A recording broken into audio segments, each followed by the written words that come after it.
একদিকে প্রিয়জন হারানোর বেদনা, অন্যদিকে আবারও যুদ্ধ শুরুর আতঙ্ক।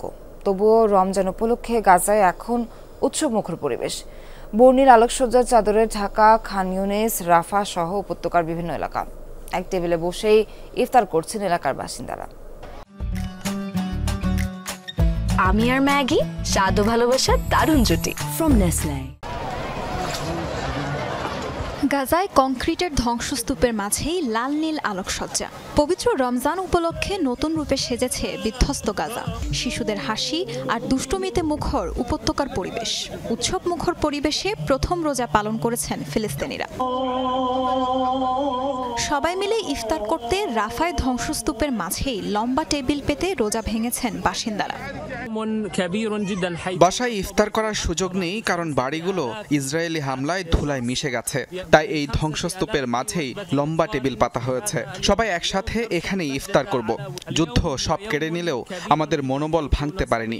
রমজানের এই পবিত্র মাসে প্রার্থনা করি কখনো যেন হার মানতে না হয়।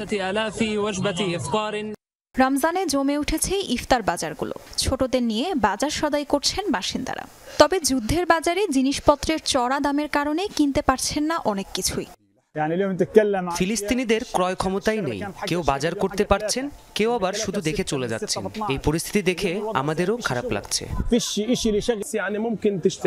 যুদ্ধের কারণে বহু ফিলিস্তিনি বছর ধরে মাংস চোখেও দেখেননি। কাঁচা শাকসবজি ও ফলের দাম এখন আকাশ ছোঁয়া। বুলেট বোমাকে সঙ্গী করে গত বছর রমজান পালন করেছেন ফিলিস্তিনিরা।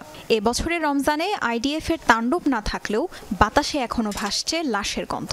প্রতিটি পরিবার প্রিয়জন হারানোর শোকে কাতর। কাছের মানুষ ছাড়া রোজা পালন করা যেন এক দুঃস্বপ্ন তাদের কাছে। আমার স্বামী বাড়ি ফিরলে তবেই পুরো পরিবার রোজা ভাঙতাম। সে আর নেই, শহীদ হয়েছেন। এখন আর রোজা ভাঙতে আর কারো জন্য আমাদের অপেক্ষা করতে হবে না। আমাদের বাড়িটাও আর নেই। রমজানের আনন্দ আমার ভাঙা হৃদয়ের ভারে চাপা পড়েছে।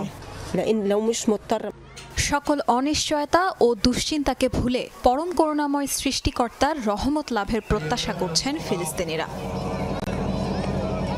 তাজরিয়ান সুলতান, যমুনা নিউজ।